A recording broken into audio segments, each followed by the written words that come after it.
नमस्कार, आप देख रहे हैं डायरेक्ट दिल से। मैं हूं अंकित, मेरे साथ मेरे को एंकर प्रशांत बरेलिया मौजूद हैं। और आपको पता है हमने लास्ट एपिसोड कितना कमाल का किया था, जिसमें हमने काफी कुछ चीजें टच करी। बट आज जो हम बात करने वाले हैं, थोड़ी अलग फील्ड की बात करने वाले हैं। हमारे साथ मौजूद हैं प्रोफेशनल फिजियोथेरेपिस्ट जो इस इंडस्ट्री में बहुत साल से हैं। इनको मैं पर्सनली भी जानता हूँ और इनके पास जितनी नॉलेज है, जब ये बोलना शुरू करेंगे तो आपको समझ में आएगा कि किस किस अमाउंट को वो टच करते हैं और कैसे कैसे आपको फिजियोथेरेपी से अवगत कराते हैं। बहुत इंपॉर्टेंट टॉपिक है इस टाइम पे। जितने भी यंगस्टर्स हैं उनको जानना बहुत जरूरी है फिजियोथेरेपी के बारे में, चाहे वो मेरी एज ग्रुप का बंदा हो, मेरे से बड़े एज ग्रुप का बंदा हो, या मेरे से छोटे एज ग्रुप का बंदा हो। मेरे साथ मौजूद हैं doctor Vinod Kumar Chauhan sir. Thank you so much sir. एक बार आपने एग्री किया, मैंने आपको कॉल किया। Thank you so much coming for this interview. और बहुत मजा आएगा सर, बहुत आराम आराम से बात करेंगे और आपकी लाइफ को टच करेंगे और फिजियोथेरेपी को टच करेंगे। थैंक यू अंकित जी। बहुत बहुत धन्यवाद। मैं आप लोग का आभार व्यक्त करना चाहता हूँ। आप लोगों ने मुझे इनवाइट किया अपने चैनल पे, इसके लिए बहुत बहुत धन्यवाद। Thank you sir, thank you so much. पहले आपने हाँ बोला। सबसे पहला सवाल सर मैं पूछना चाहूंगा कि आपका इंटरेस्ट फिजियोथेरेपी में कैसे आया, और थोड़ा सा अपने अर्ली पढ़ाई वाले बैकग्राउंड के बारे में बताइए कि वहां से फिजियोथेरेपी की फील्ड में आप आए कैसे।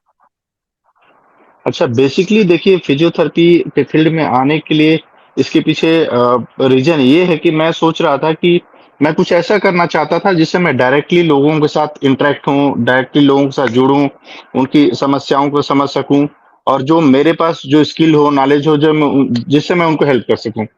तो अगर मैं कोई और जॉब कर लेता सपोज, तो मैं पूरा दिन में एक जगह डेस्क पे बैठ के काम करता रहता, अपना काम करता, ऑफिस जाता, घर जाता।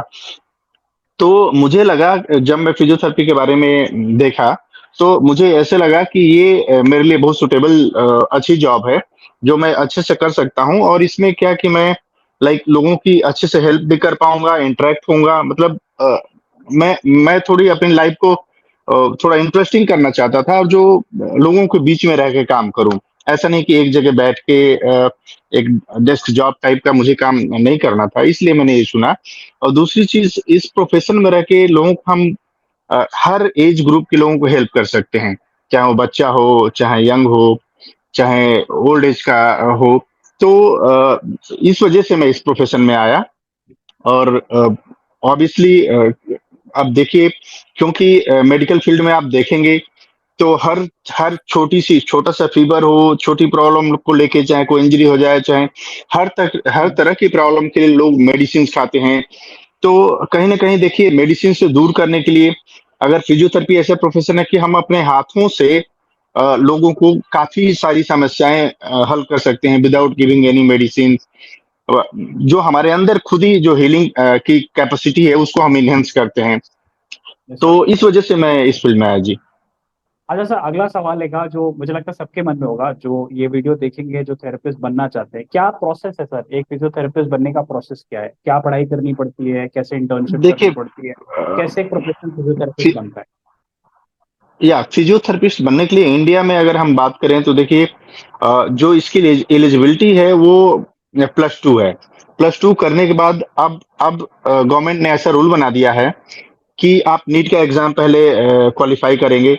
तो नीट में अगर आप क्वालिफाई कर गए, उसके बाद से आप आपका जो भी रैंक होगा उसके हिसाब से आप काउंसलिंग के लिए जाएंगे, आपको कॉलेज मिलेगा, और आप उसमें एडमिशन ले सकते हैं। और बैचलर डिग्री जो होती है उसको बोलते हैं लाइक बैचलर इन फिजियोथेरेपी, वो आप कर सकते हैं। उसके बाद से अगर आप स्पेशलाइज करना चाहें तो 2 साल की और स्पेशलाइजेशन होती है, तो उसमें आप स्पेशलाइज्ड फिजियोथेरेपिस्ट बन सकते हैं। सर, सवाल आपने इंडिया का करा, थोड़ा सा इंडिया की मार्केट को समझते हैं। आपसे मेरी बात भी हुई थी ऑफ द कैमरा, हमने बात भी करी थी कि इंडिया में इस वक्त फिजियोथेरेपी का हाँ, मार्केट क्या है। मार्केट से मतलब है कि इंटरेस्ट कितना है, क्या जो लोग काम कर रहे हैं उनको अच्छी सैलरी मिल रही है, कैसा स्कोप है इस वक्त इंडिया में फिजियोथेरेपिस्ट का? देखिए, इंडिया में फिजियोथेरेपिस्ट का स्कोप बहुत ही अच्छा है, क्योंकि जो इंडिया है लाइक डेवलपिंग कंट्री है, और यहाँ हर चीज, किसी भी फील्ड की हम बात कर लें, चाहे स्पोर्ट्स की बात कर लें, चाहे मेडिकल फील्ड की बात कर लें, बहुत तेजी से हम लोग ग्रो कर रहे हैं, ठीक है। और सबसे बड़ी बात, इंडिया की पॉपुलेशन जो है वर्ल्ड की अब नंबर 1 पॉपुलेशन है इंडिया में। तो यहाँ पे स्कोप बहुत ही अच्छा है। और देखिए, अब स्पोर्ट्स भी तेजी से ग्रो कर रहा है। तो फिजियोथेरेपी तो एक बहुत ही वास्ट सब्जेक्ट है, ये एक बहुत वास्ट फील्ड है। इसमें आप स्पोर्ट्स में कर सकते हैं, मस्कुलोस्केलेटन में कर सकते हैं, जो पीडियाट्रिक फिजियोथेरेपी कर सकते हैं, इवन आईसीयू में कार्डियोपल्मोनरी फिजियोथेरेपी कर सकते हैं, जेरियाट्रिक फिजियोथेरेपी कर सकते हैं। तो बहुत सारा स्कोप है। तो इसमें जो भी फिजियोथेरेपिस्ट हैं उनका डिपेंड करता है एरिया ऑफ इंटरेस्ट क्या है, वो किस तरह की फिजियोथेरेपी में जाना चाहते हैं। और मेरे ख्याल से हर तरह की जितने भी फिजियोथेरेपी का जो भी फील्ड है, हर फील्ड में स्कोप है, अच्छा स्कोप है। ठीक है, बशर्ते कि आप अच्छा पढ़िए, अच्छा नॉलेज होना चाहिए, डायग्नोसिस आपकी अच्छी होनी चाहिए, और जिसे आप ट्रीट कर सकें, लोगों को हेल्प कर सकें। तो अगर आप अच्छा काम कर रहे हैं तो आपके लिए हर जगह बहुत ही अच्छा स्कोप है। प्रशांत भाई, आपके सवाल, उसके बाद मैं अपने सवाल पूछूंगा। आप कुछ पूछना चाहें? तो सर आपने अच्छा बताया। वैसे हालांकि जो भी अपने स्कोप चल रहा है इंडिया में, वो वैसे भी अलग चल रहा है। तो अभी मेरा आपका चौथा हाँ जी, सवाल हाँ ये जी। है कि अपना जो how did you start A physiotherapy, मतलब अपन कैसे शुरू कर सकते हैं फिजियोथेरेपी को? नहीं, अगर physiotherapy like you want to be physiotherapist और you want to like you asking, मत आप ये जानना चाहते हैं कि क्लिनिक हम कैसे स्टार्ट कर सकते हैं? फिजियोथेरेपिस्ट अपन कैसे स्टार्टिंग कर सकते हैं एज ए फिजियोथेरेपिस्ट? देखिए, physiotherapist like as a physiotherapist सबसे पहले तो हमें फिजियोथेरेपिस्ट बनना पड़ेगा। लाइक जो हमारा 4.5 years का पहले कोर्स होता है वो करके बैचलर आप करेंगे। बैचलर करने के बाद आप एसोसिएशन होता है उसमें आप रजिस्टर्ड करेंगे। हर स्टेट में स्टेट मेडिकल काउंसिल होती है, वहाँ रजिस्टर्ड करना चाहिए। उसके बाद से आप जैसे अपना कोर्स कंप्लीट करके इंटर्नशिप कंप्लीट हो गई, तो ये रजिस्ट्रेशन के बाद अपनी प्रैक्टिस स्टार्ट कर सकते हैं। आप अपनी खुद की क्लिनिक स्टार्ट कर सकते हैं। कोई लाइक हॉस्पिटल में अगर काम करना चाहते हैं तो ऐसे सेटअप पे भी काम कर सकते हैं। तो इट्स डिपेंड कि लेकिन मेरा तो ये मानना है कि इनिशियली पहले कहीं बड़े सेटअप पे काम करना चाहिए, जैसे हॉस्पिटल हो या जहां से आप अच्छा एक्सपीरियंस गेन कर सकते हैं, फिर अपनी खुद की प्रैक्टिस स्टार्ट करिए। तो ओके। बेसिकली यही प्रोसीजर है यहाँ। अच्छा, मेरा मेरा सवाल ये है, प्रशांत भाई आप सवाल पूछ लो, उसके बाद मैं पूछता हूँ। आप इधर पूछती दूसरा सवाल। तो सर मेरा अभी पांचवा सवाल ये है, जैसे जो body posture of for working and professional. देखिए, बॉडी पोस्चर तो ये तो अगर हम बात करें तो आज के टाइम में ये बहुत ही बड़ी लाइक प्रॉब्लम है। एक तरह से बोल सकते हैं ग्लोबल प्रॉब्लम है, क्योंकि देखिए आईटी इंडस्ट्री जितनी तेजी से ग्रो कर रही है, और अभी कंप्यूटर पे इवन स्टूडेंट्स भी अब काफी देर स्पेंड करते हैं कंप्यूटर पे। अगर आप वर्किंग लाइक प्रोफेशनल हैं तो उसमें जरूरी है कि अगर आपका जो वर्क स्टेशन हो प्रॉपर ठीक ठाक लाइक उसको आप ठीक ठाक रखें, जिससे आपको प्रॉब्लम ना हो। क्योंकि अगर आपका वर्क स्टेशन ठीक नहीं है तो आपका पोस्चर ठीक नहीं रहेगा। पोस्चर ठीक नहीं रहेगा तो ढेर सारी प्रॉब्लम आपको आ सकती है। लाइक मेरे कहने का मतलब ये है कि एर्गोनॉमिक्स ठीक होना चाहिए आपका, जिससे अगर जो हमारी बॉडी का जो कर्व है, जो कर्वेचर्स है, चाहे नेक का कर्वेचर्स हो, हमारे अपर बैक का, लोअर बैक का जो भी कर्वेचर है, उसको प्रॉपर मेंटेन करना चाहिए। ठीक है, रेगुलर स्ट्रेचिंग करते रहिए। तो उससे क्या है कि आप प्रॉब्लम से बच सकते हैं। लेकिन मेरे कहने का मतलब ये है ना कि आपको प्रॉपर अर्गोनॉमिक्स फॉलो करना बहुत जरूरी है।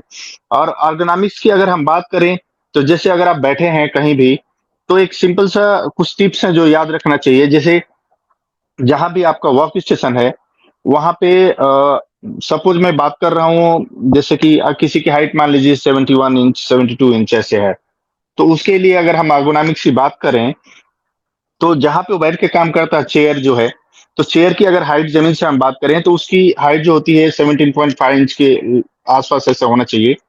और जो ग्राउंड से जो आपका डेस्कटॉप है उसकी हाइट 49 इंच के आसपास होना चाहिए। और जहां आप बैठे हैं चेयर पे और डेस्कटॉप जो है उसके बीच की जो दूरी है, जब अपने आर्म को ऐसे स्ट्रेच करें आप, तो जितना टच हो रहा है उतना होना चाहिए। मोटा मोटी 20 to 30 इंच के आसपास होता है। ठीक है, और ये तो आपके वर्क स्टेशन की बात होगी। बाकी आपको जो बैठने का जो है, आपको ऐसा बैठना चाहिए कि चेयर पे आप पीछे खिसक के बैठे हैं, बैक प्रॉपर रेस्टेड हो, आपका पैर प्रॉपर ग्राउंड पे हो, और हिप का जो लेवल हो slightly it should be higher than your knee. ठीक है, नी और हिप दोनों सेम लेवल में नहीं होना चाहिए, उससे क्या है कि आपके ग्रोइन में फिर पेन होने का डर रहेगा। ठीक है, तो हिप का लेवल स्लाइटली थोड़ा ऊपर रहे, बैक प्रॉपर रेस्टेड हो, और आर्म रेस्ट होना बहुत जरूरी है। आप जहां भी चेयर पे बैठ के काम कर रहे हैं, आपका शोल्डर ऐसे हैंग नहीं करना चाहिए। आपका एल्बो के नीचे आप आर्म रेस्ट यहाँ होना चाहिए, जिससे आप क्या है कि प्रॉपर उसको रेस्ट कर सकते हैं। ठीक है, तो उससे आपका शोल्डर रिलैक्स होना चाहिए। और जो आपका लाइक अगर अगर सेम पर्सन की अगर हम बात करें, की जो कीबोर्ड होता है उसकी हाइट 27 इंच के आसपास रखना पड़ेगा। अगर 71 इंच 72 इंच का अगर कोई पर्सन है जिसके लिए अगर हम ये प्रिपेयर कर रहे हैं तो ठीक है। तो आपका जो रिस्ट है वो भी ऐसे अगर नीचे की तरफ ऐसे ड्रॉप नहीं होना चाहिए या बहुत ज्यादा एक्सटेंडेड नहीं होना चाहिए, ये स्लाइटली एक्सटेंशन में होना चाहिए आर्म रेस्ट के साथ। ठीक है, आर्म रेस्ट यहाँ रहेगा और आप जहां अपना कीबोर्ड के पास रख रहे हैं तो आप चाहें तो एक पैड भी यहाँ रख सकते हैं स्लाइटली एक्सटेंड करने के लिए। अगर नहीं भी रख रहे हैं तो नीचे की तरफ ड्रॉप नहीं करना है ना बहुत ऊपर रखना है। It should B neutral and slightly in extension. तो बेसिकली इन सब चीजों का ध्यान रखना पड़ेगा और रेगुलर एक स्ट्रेचिंग करते रहना पड़ेगा बीच बीच में। बहुत प्रोलॉन्ग सिटिंग करने के बजाय हर आधा एक घंटा में उठ के 2 मिनट के लिए वॉक कर लीजिए या थोड़ी बेसिक कुछ स्ट्रेचिंग है अपने बैक को आर्म को वो सब कर लीजिए। तो आप लाइक ढेर सारी प्रॉब्लम से आप बच सकते हैं। ठीक है, क्योंकि देखिए स्पाइन जो है एक पूरी यूनिट है। अगर हम एक जगह से अगर पोस्चर आपका खराब हो रहा है, अगर नेक आगे कर दिए तो आपका अपर बैक चेंज हो जाएगा, फिर लोअर बैक चेंज। कहीं से भी अगर आपका पोस्चर स्पाइन का अगर एक जगह से अल्टर हो रहा है तो पूरी स्पाइन को आपको पूरी बॉडी को अफेक्ट करेगा वो। सर मेरे ना दो क्वेश्चन है। एक तो आप लास्ट, आप जब हमारी कॉन्वर्सेशन हुई आपने एक चीज बताई कि फिजियोथेरेपी में एक स्पेशलाइजेशन होती है, मतलब जिसको जिस चीज में स्पेशलाइजेशन करनी है। मुझे लगता है बहुत कम लोग को ये पता या होगा कि फिजियोथेरेपी की स्पेशलाइजेशन किस किस चीजों में होती है। एक बार आप इसको टच या कर देखिए, दीजिएगा, मैं दूसरा सवाल पूछता हूँ। देखिए फिजियोथेरेपी में स्पेशलाइजेशन का मतलब जैसे आप बैचलर के बाद जब आप मास्टर डिग्री करेंगे स्पेशलाइजेशन जब करेंगे तो उसमें ढेर सारे लाइक ब्रांचेज हैं।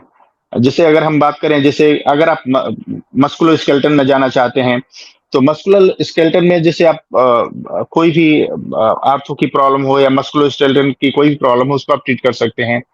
दूसरा पीडियाट्रिक फिजियोथेरेपी कर सकते हैं। पीडियाट्रिक फिजियोथेरेपी में आप जो भी पीडियाट्रिक केसेस हैं जो बच्चे हैं उनका आप इलाज कर सकते हैं। जैसे सेरेब्रल पैल्सी हो जाता है, मेंटली रिटार्डेड चाइल्ड हैं और भी डिले माइलस्टोन है, ग्रोथ डिले हो जाती है, तो उसमें आप हेल्प कर सकते हैं। ठीक है, और उसके बाद से आप स्पोर्ट्स में अगर जा रहे हैं तो स्पोर्ट्स इंजरी को आप ट्रीट कर सकते हैं। वैसे ही कार्डियोपल्मोनरी में अगर जा रहे हैं तो उसमें आपका मेजर रोल होता है, जैसे आईसीयू में, जैसे जो कार्डियक सर्जरी के बाद, सर्जरी के पहले, सर्जरी के बाद, इवन पेशेंट जब वेंटिलेटर पे है तो उसमें फिजियोथेरेपिस्ट का बहुत मेजर रोल होता है। क्योंकि जो हम ऑक्सीजन देते हैं वेंटिलेटर से वो मॉइस्ट एयर जाता है अंदर। ठीक है, अगर चेस्ट फिजियोथेरेपी अगर आप नहीं करेंगे तो उसमें क्या है कि मॉइस्ट एयर की वजह से सिक्रेशन होता है। सिक्रेशन होने से एयरवेज अंदर में धीरे धीरे धीरे धीरे ब्लॉक हो जाता है। तो जो ऑक्सीजन जो हम वेंटिलेटर से डिलीवर कर रहे हैं 100% डिलीवर नहीं हो पाता है। तो इसलिए एयरवेज को क्लियर करने की जरूरत पड़ती है। तो उसमें आप चेस्ट फिजियोथेरेपी करते हैं, चेस्ट परकशन करके सक्शन किया जाता है, एयरवेज क्लियर किया जाता है। तो ये बहुत ही लाइक इम्पोर्टेंट रोल होता है। इससे आप पेशेंट्स की लाइफ बचा सकते हैं। नहीं तो वेंटिलेटर पर होने के बाद भी अगर एयरवेज ब्लॉक हो गया तो उसमें फिर जान जाने का खतरा रहता है। सर तो एक चीज और यहाँ ऐसे और भी। हाँ जी। जी जी, आप प्लीज कंटिन्यू करें, पहले कंटिन्यू। हाँ जी, हाँ जी, नहीं मैं बोल रहा हूँ इसके अलावा भी और भी ब्रांचेज है, जैसे जेरियाट्रिक फिजियोथेरेपी है, जो जो वो एजेड लोग हैं, जैसे सीनियर सिटीजन्स हैं, उनके लिए स्पेशल केयर करने के लिए फिजियोथेरेपी किया जाता है। तो इस तरह की ढेर सारी अभी तो लाइक ब्रांचेज हो गए हैं। उसके बाद से आप स्पेशलाइज्ड ट्रीटमेंट भी कर सकते हैं जैसे फिजियोथेरेपी में। जैसे आप सपोज फिजियोथेरेपी कर रहे हैं तो इसमें आप मैन अगर आपको अच्छा मैनुअल थेरेपी आना चाहिए, अगर मैनिपुलेशन थेरेपी अच्छा आ रहा है तो आप पेशेंट्स का अच्छा अर्गोनॉमिक्स ठीक कर सकते हैं। उसके साथ साथ उनका जो पोस्चर खराब है उसका अलाइनमेंट ठीक कर सकते हैं। ज्वाइंट्स को हो, कोई भी पेरिफेरल ज्वाइंट्स हो चाहे स्पाइन के ज्वाइंट्स हो, हर हर जगह आप करेक्शन कर सकते हैं, उसको मैनिपुलेट करके ठीक कर सकते हैं। और इसके साथ साथ आप और भी थेरेपीज बहुत सारी इसमें ऐड हो गई हैं। जैसे अगर ड्राई नीडलिंग थेरेपी करनी है तो आप वो भी कोर्स करके ड्राई नीडलिंग कर सकते हैं, कपिंग थेरेपी कर सकते हैं। इसके साथ साथ और ऑस्टियोपैथी के भी आप ट्रीटमेंट कर सकते हैं। वो आपको ट्रेनिंग लेनी पड़ेगी। कायरोप्रैक्टिक ट्रीटमेंट कर सकते हैं और ट्रेनिंग लेनी पड़ेगी।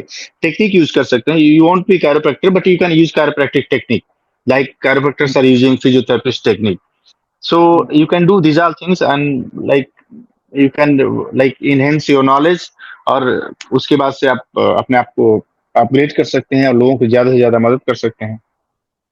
सर एक सवाल जो होगा, मैं चाहूंगा प्रशांत भाई पूछें इसके बाद सवाल, बट मेरे एक दो तीन सवाल हैं जो बेसिक में पूछना चाहता हूँ। एक तो एक सवाल इसमें पूछूंगा मैं आपसे कि हर बच्चा जो देखेगा इंटरव्यू उसके दिमाग में ये चीज आएगी क्योंकि सर हर प्रोफेशन में ये होता है कि तुम इस कॉलेज से पढ़ाई कर लो तो इस प्रोफेशन में अच्छा कर पाओगे।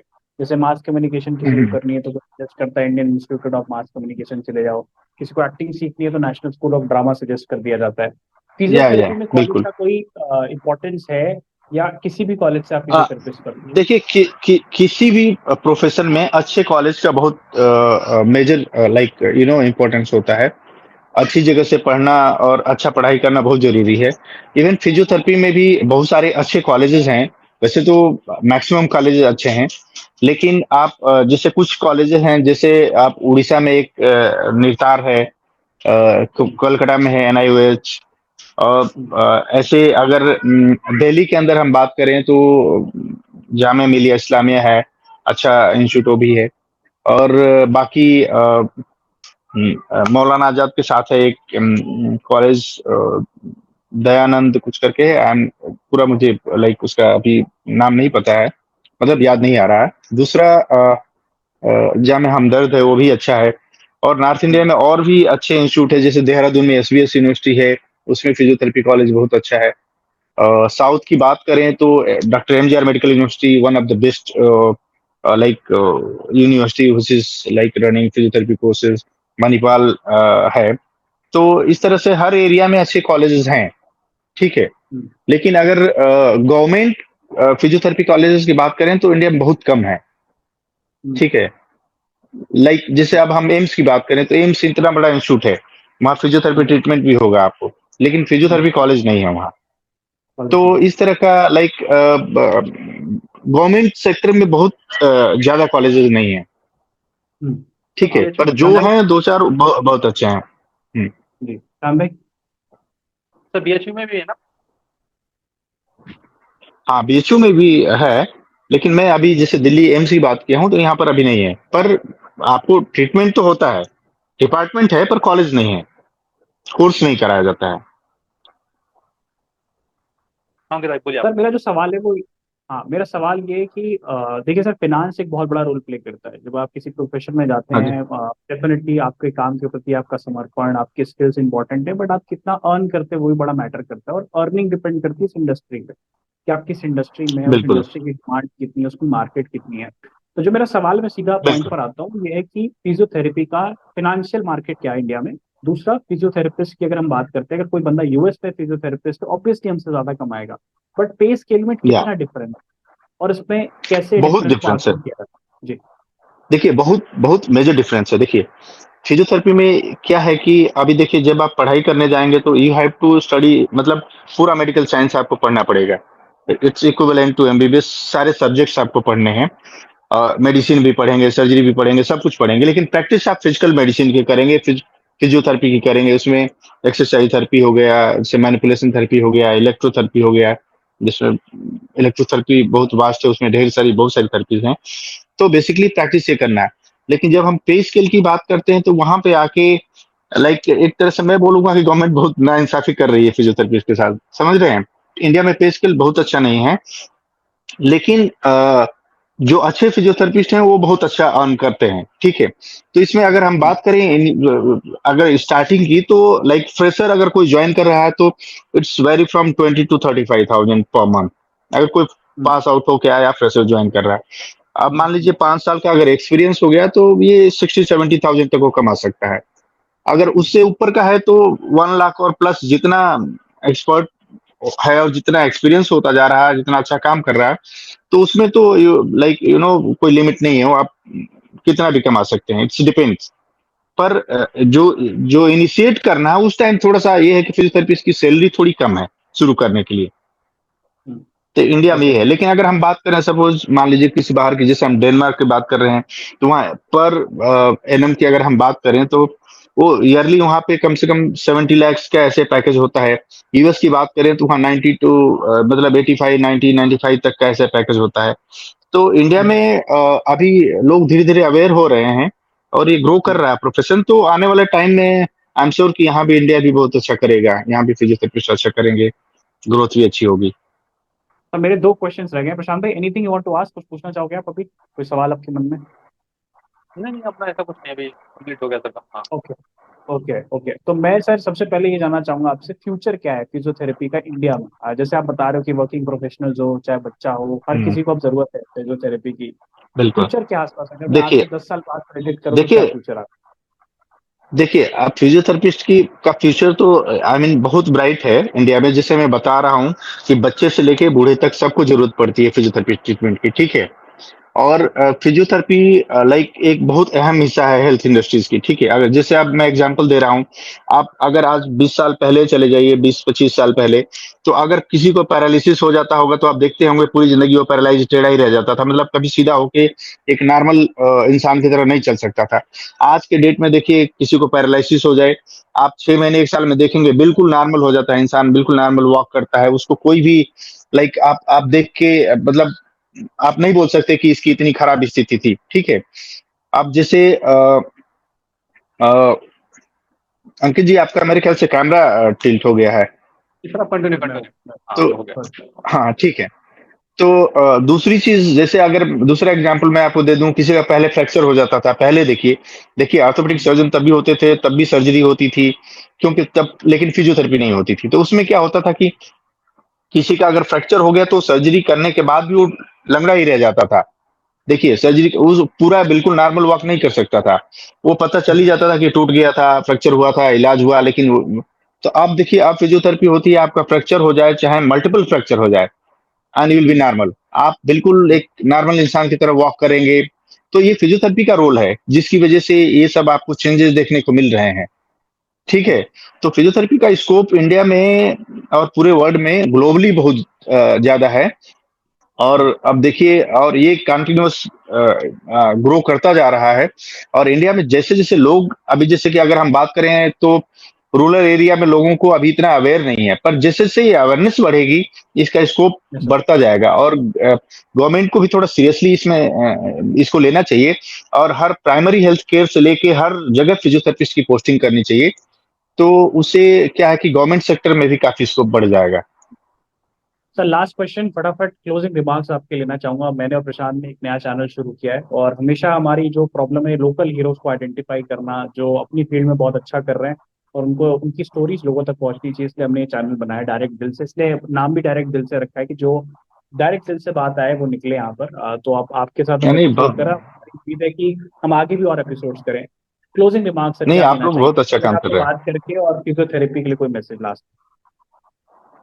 देखिए फिजियोथेरेपी के लिए तो फिजियोथेरेपिस्ट के लिए मेरी तरफ से तो मैसेज ये है कि वो अपने आप को अपना अच्छा नॉलेज गेन करके अपने अपनी स्किल को डेवलप करें अच्छे से, और लोगों की ज्यादा से ज्यादा हेल्प कर सकें।